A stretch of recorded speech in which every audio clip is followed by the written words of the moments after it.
Good afternoon, everyone. Thank you for joining us for this lunch symposium today. I'm Dr. Barry Tan from the National University Hospital. I'm an adult reconstruction surgeon. And today it's my pleasure to introduce Associate Professor Joyce Koh, Senior Consultant in the Department of Orthopaedic Surgery at Singapore General Hospital. Her clinical expertise is in trauma services, where she specializes in the management of complex trauma cases.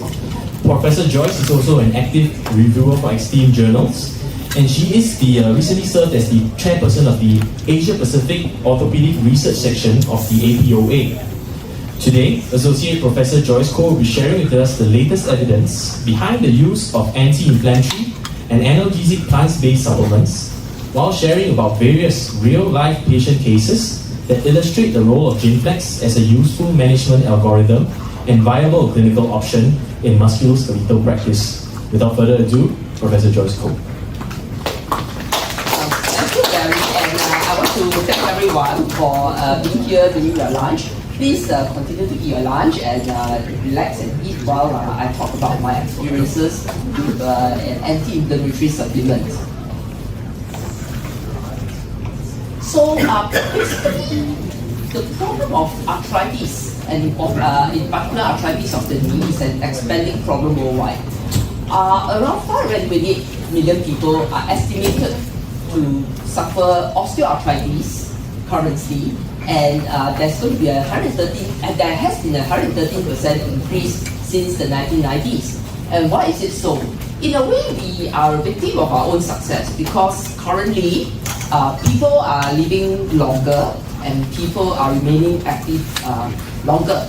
And as you can know, in the Asia Pacific region, we are the most rapidly aging population in the world. And with that, the prevalence of arthritis is expected to increase globally.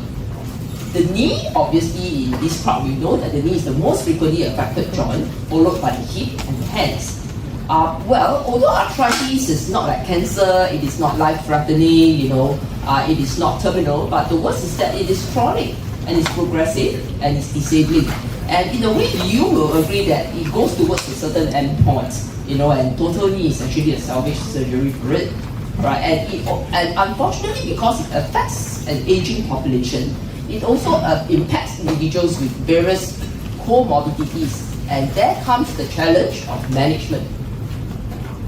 So, well, what's the current state of the use of supplements in MSK conditions? We'll all agree that complementary medicine is immensely popular in MSK conditions. And by that, it may not even be locally in Asia here, even in the West, right?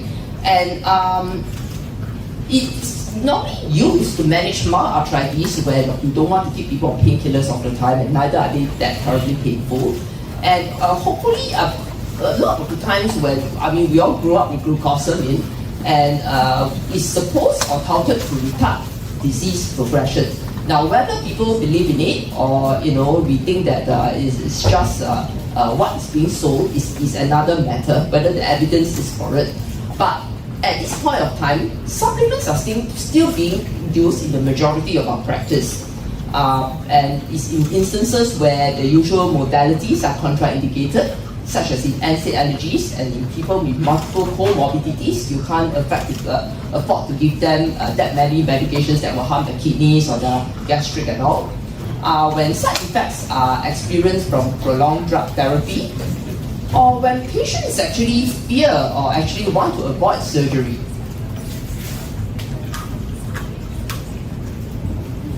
So, have we sort of asked ourselves, what are the ideal characteristics of supplements for arthritis? So I think right now, when we practice evidence-based medicine, hopefully it should be evidence-based in terms of the cellular and molecular mechanisms, as well as actual clinical benefits, including functional outcomes, as proven by randomized clinical trials. Rapid onset of action. Now, generally, we know that only actual NSAIDs and analgesics have a truly rapid onset of action. And if you give a supplement for too long, the patient may think that your supplement is actually useless. So it is best that there is a reasonably rapid evidence of action of the supplements. but most importantly is an established safety profile. And because these patients already have so many comorbidities, you can't use your usual medications, and they are already your alternative, so it's best that they have a good safety profile. Last but not least, they should be suitable for relevant populations, which are older adults, and they should be culturally accepted and appropriate. So I think some people in this room would have actually used the supplement Ginflex before, including myself. And basically, Ginflex is a natural 100% plant-based therapy comprising of 4 components, 2 of which are patented. And just out of interest, what exactly is it? So the first one is winter cherry. It is actually, winter cherry is actually the roots of the plant, right? Now, I was told by the pharmacist that actually the leaves of that plant is actually used, normally used in topical applications. But in this case here, they actually use the derivative from the roots. The other 3 are largely from the stem, and that is Boswellia, right? Which is, the common name is Indian frankincense. The other one is Curcuma longa, which is actually a turmeric.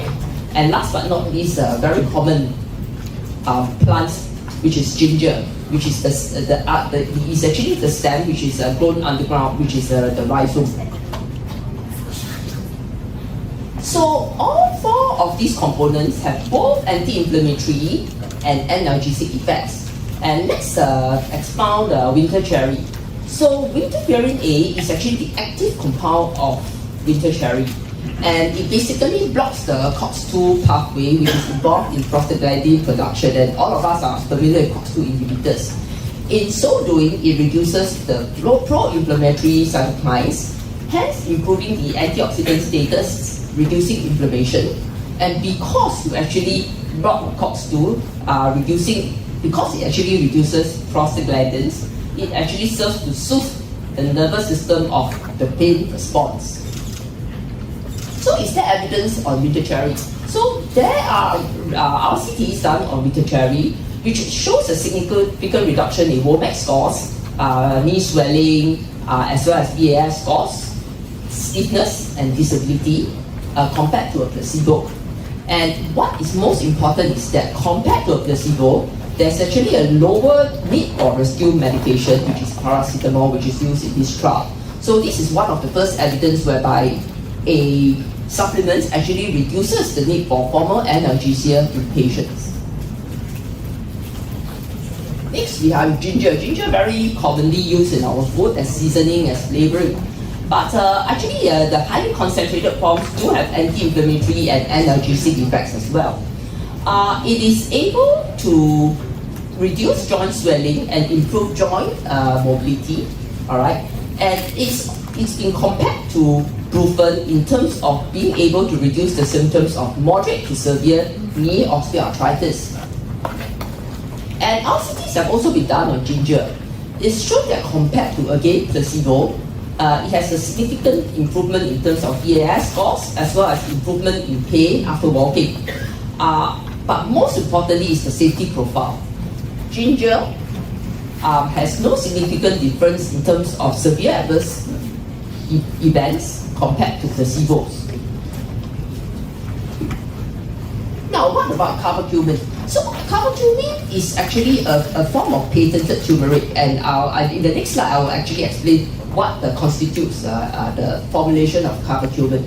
Again, it has anti-inflammatory effects and analgesic effects, reducing the need for NSAIDs and other analgesia in osteoarthritis of the patients with no significant adverse events.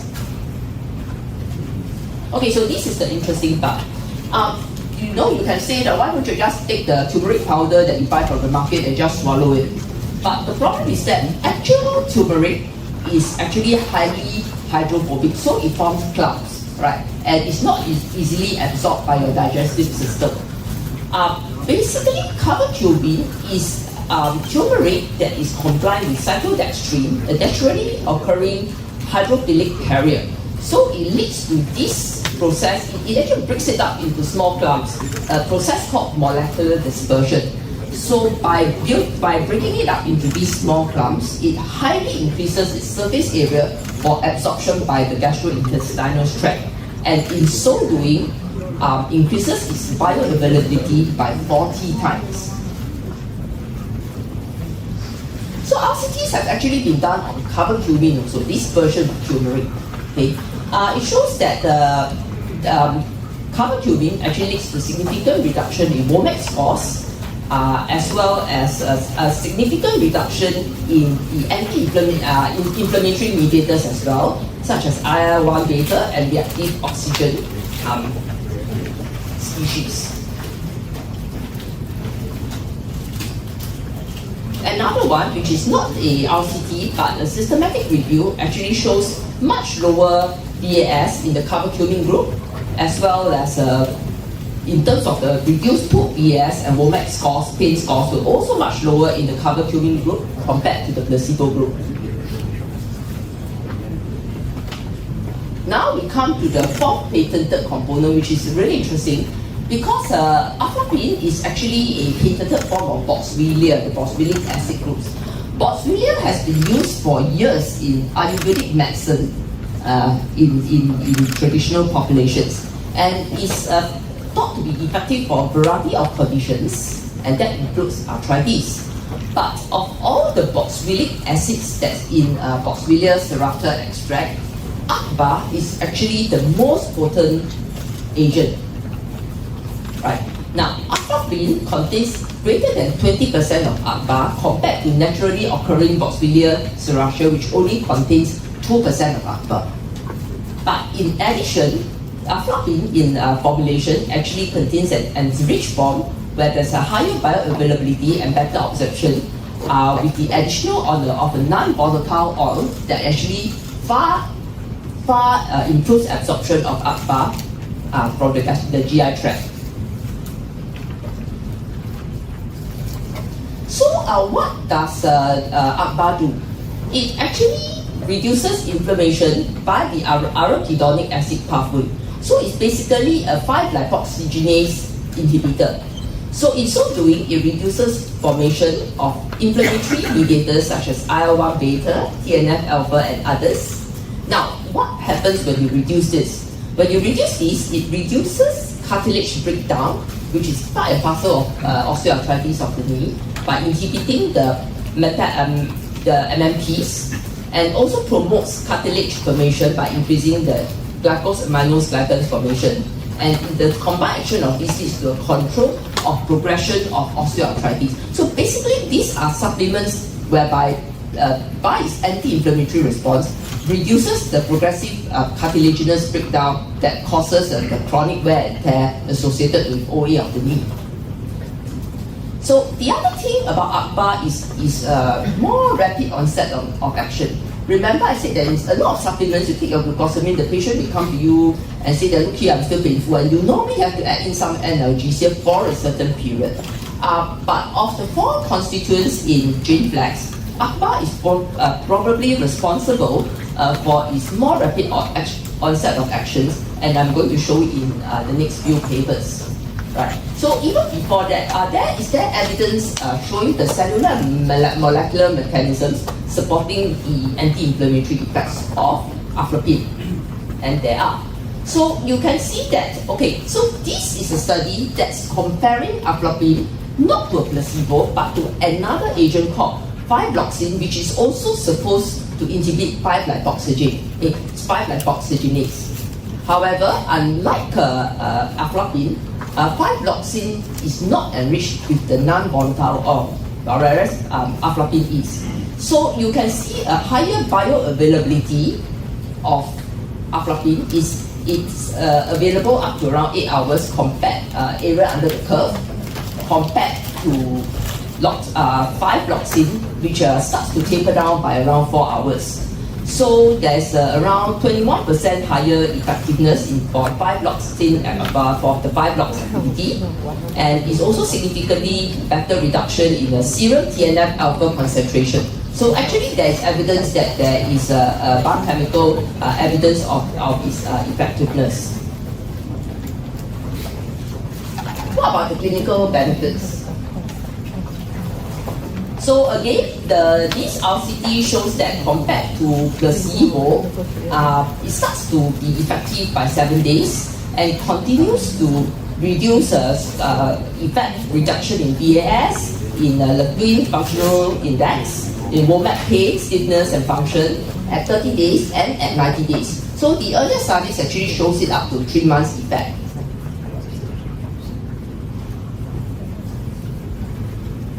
And about how early it is, so subsequent studies have shown that as early as 5 days, you will actually start to see effects in the VAS scores and functional scores. And another study shows that by day 5, you actually also improve in terms of WOMAC pain, stiffness, and function.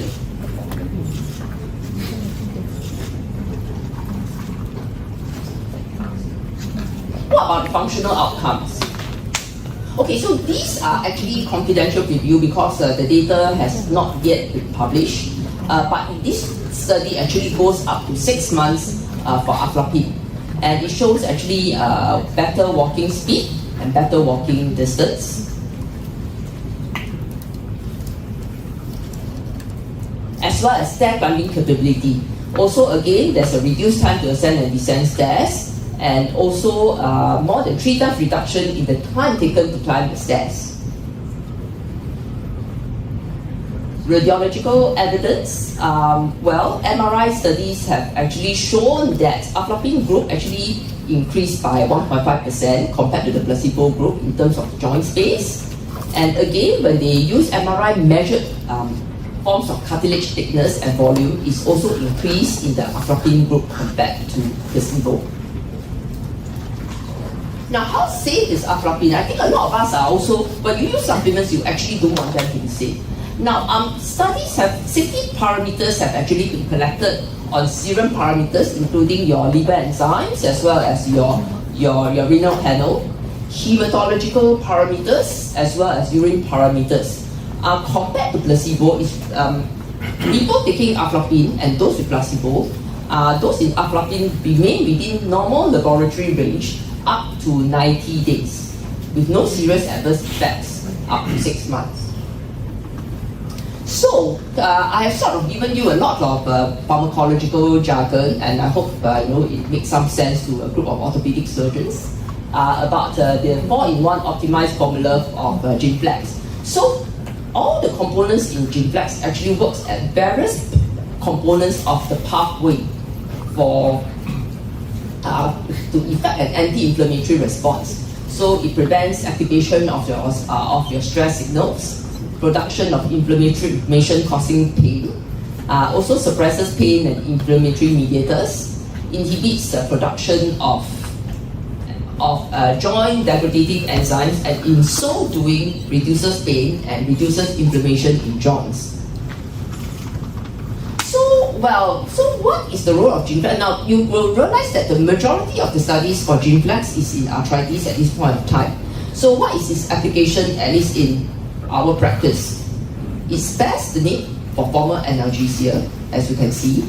So it does supplement your NSAIDs. So what I do is that sometimes I start the patient with a couple of days of NSAIDs just to sort of tie down their acute symptoms, and subsequently I just tell them to follow on with Ginflex for 1 to 2 months. Right? It is natural and a drug-free option, and is suitable for adults who includes the elderly and patients with multiple comorbidities. It is also ideal for patients who are not keen or at high risk of surgery, and is generally very safe and effective and an effective maintenance therapy because it is plant-based and actually it is halal. It is culturally accepted and very appropriate in our local populations. So now, a lot of people would have actually used glucosamine for knee osteoarthritis. So what is the difference? Well, glucosamine is basically a sugar building block for your cartilage, and is generally used for joint maintenance. But if you want a quicker relief of your symptoms, a little bit of it, it's probably better to use an anti-inflammatory supplement. And patients who still experience symptoms of pain, stiffness, and immobility, sometimes you use glucosamine, they say, I still feel a bit stiff, it's not really that painful and all. Sometimes it's actually good to use this supplement. Okay, let's talk about some of the case studies. Now you're saying here the patient really has a total knee, right? Why do you still need an anti-inflammatory supplement? Now you can see that he's very challenging. This is actually my patient, a 67-year-old guy. He's got suboptimal blood pressure control. Creatinine is lower hundreds. Okay. Now, in such instances, I really don't like to do the post-op pain management for these patients. The reason is because you can't really use NSAIDs and COX-2 inhibitors, or at least if you use it, it's very limited. And you only are left with paracetamol and tramadol. And I think many in this room here will know how less ideal tramadol is as a painkiller. It really makes the patient confused. Sometimes you actually get constipation, and sometimes you get very, very nauseated. So you can see that actually Ginflex actually has inflammatory mediators such as TNF-alpha are actually involved in post-surgical pain, and these molecules are involved in central sensitization after surgery, and they actually increase the responsiveness of nociceptors in the CNS. So what happens is that atropine actually reduces the need for formal analgesia in this group of patients, such as in NSAIDs, which is actually ideal for this patient. What about this patient here? Middle-aged lady with actually an open fracture of the elbow. Now you'll see how challenging she is. She is allergic to both diclofenac and Panadol. And at the point of time that she was admitted, she also had a transient and elevated transaminitis, which we weren't too sure what it is due to. Alright, now post-surgery, she was running a fever for the first 2 days for obvious reasons. If you cannot give you Panadol, and I cannot give you NSAIDs, there you have it. Okay, so again, aflapine is able to reduce your serum TNF-alpha, and the reduction of these inflammatory mediators is able to protect against further inflammation. So you can see here, before the use, so I cannot use Panadol, I cannot use NSAIDs, right? Only a formal, probably a bit of opiate painkillers. So she had really severe soft tissue swelling. I was really worried that she may go to a little bit of a compartment syndrome. But a week after use, there is still some swelling, there's no doubt, but it's really far more within control. And the beauty is that she was also followed up by her transaminitis, by the gastro people, and you can see that it's continued to tail off, and subsequently she actually reached normalish level for transaminitis. Evidence that actually Ginflex does not have any impact on the liver enzymes. So what other health conditions have we used Ginflex for in our practice? So tendinitis is another one that we have little solutions, because short of a couple of days of NSAIDs and having invasive procedures and sometimes some physiotherapy, it is sometimes a bit difficult to treat when they still have low-grade discomfort all the time. And it's been shown in studies that the neurochemical response from nerve fibers accompanying a subpopulation of small blood vessels surrounding your tendinotic tendon is actually the pain generator. So these do manifest as hypervascularity on ultrasound, as shown here. So a typical inflammatory response occurs in the tendon associated with a microscopic partial or complete rupture. And Ginflex, because some of its various components do reduce COX-2 or IL-6 expression in these tendons. So the resolution of the hypervascularity is actually correlated with improvement of symptoms in tendinitis. So I do use it for the residual pain and discomfort and stiffness of tendinitis as well.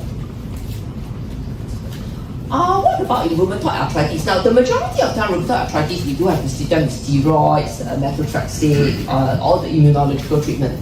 But if you notice one of the pathways here, the activation of macrophages with the resultant initiation of recruitment of pro-inflammatory cytokines actually is one of the contributors to Penn's formation as well. So all four components of Ginflex actually does reduce these anti-inflammatory responses, as you have seen in all the other slides. and can actually be used. Sometimes when the patients that are suspect are rheumatoid but they haven't been formally treated, you actually can start these supplements as well. So in clinical practice, this is a 4-in-1 optimized formula for use in arthritis with various, with a reasonably rapid onset of action, which can be used for post-surgical pain where other alternatives are not available, tendinitis for its residual symptoms, and it reduces the need for analgesia that may lead to significant side effects. So for people who are not familiar with Ginflex, it is actually a very easy dosing. 1 capsule once daily after food with rapid relief of pain and swelling. And so far it has been, most of us will prescribe it for around 1 to 3 months, but newer studies have shown that it's probably safe up to 6 months. So it can be taken together with most medications, which is important because a lot of the patients are elderly and have a polypharmacy. Stored in a cool, dry place and no refrigeration is required.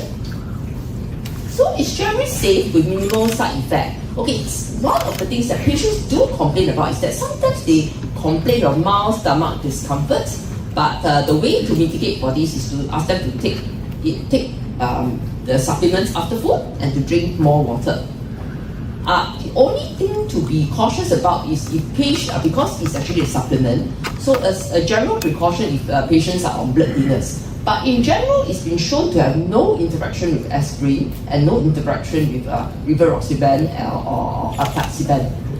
Whereas for warfarin, then a little bit of precaution. Available in most institutions in Singapore by now.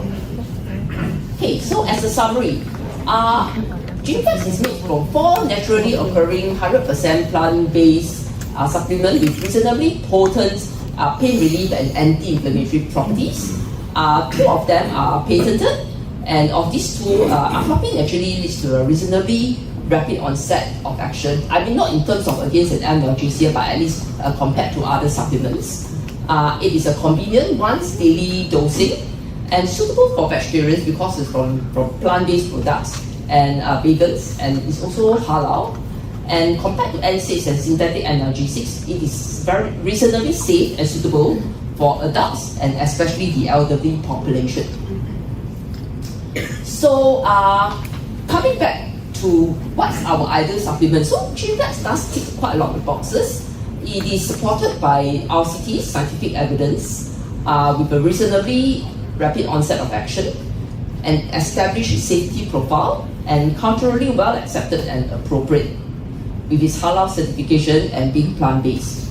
Of course, we will begin to understand more and more about such supplements with continuous advancements in research with newer clinical data. So with that, I thank you for listening to me during your lunch, and we will now open the floor for questions and answers. Thank you once again for Professor Koh. I think we've got a lot of evidence now for Ginflex, and at the front row now, Dr. David Chua is asking me that this is something putting me out of business for doing total knee replacements. So I think it's true. I mean, the large part of our population, when they come in, they may not want surgery as an immediate thing, even though they may require it radiologically and clinically. But at the end of the day, this is a good and safe option. So I tell them to try it. Maybe in about 1 week, 2 weeks, you feel there's a bit of a difference. If not, take it for a little bit longer and see if it makes a difference to you. If it's not better, then let's kind of litmus test whether you need surgery or not. And the good thing is it's safe. I only don't give it to patients in warfarin, and I think it's a good option as well. And it's available now in most areas as well. So without further any questions about Ginflex for Professor Koh, myself. Yeah, I got one question. Since you're still in business. So for patients who are not prime candidates for NSAID use, have you used this pre-surgery as a loading dose? Since it takes 5 to 7 days. Okay, pain infection.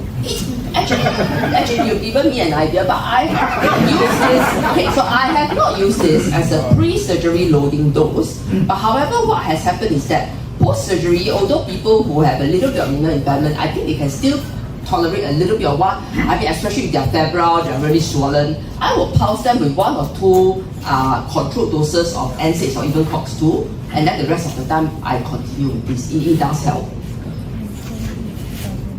don't know. Hey, Joyce, thanks for the talk.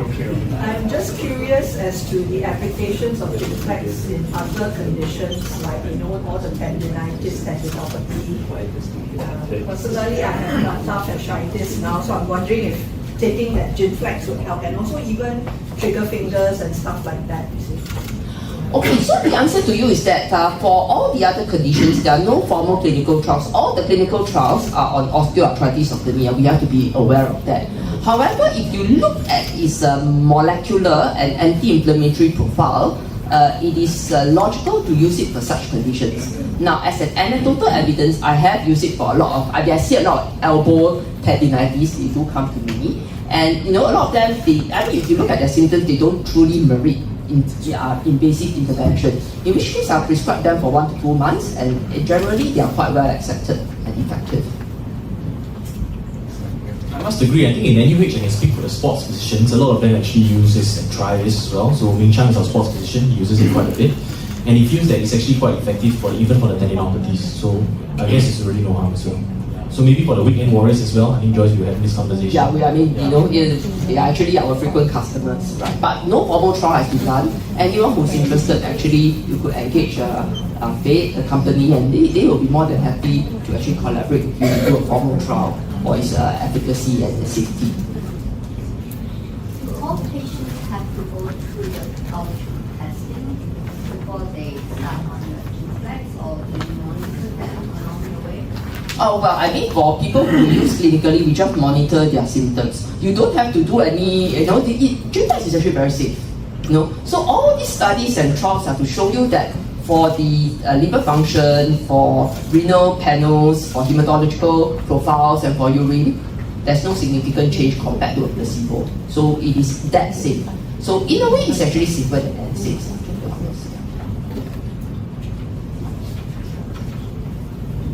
All right, question. You've got quite a lot of biochemical data there. Yes. Done in trials. I think what a lot of us are interested in is the clinical trials for clinical effects. Yes, So they have clinical effects, in fact, by now up to 6 months. But the 30 and 90 days clinical trials for reduction in VAS, which is visual analog pain scores, as well as the function. A lot of the trials are actually based on that I quote, they use WOMAC scores, because WOMAC is a very common score that's done for knee functions. But why not just go for pain reduction? Because that's the key, right? That's the visual analog pain score. And you said that's not published? Or? No, it is published. Because I'm sorry, I probably used the term VAS because I didn't want to use the full. All the pain scores. You mentioned something about you've got a lot of data that is confidential. No, that's the 6 months data. All right. Yeah. The 30 and 90 days one is actually older data.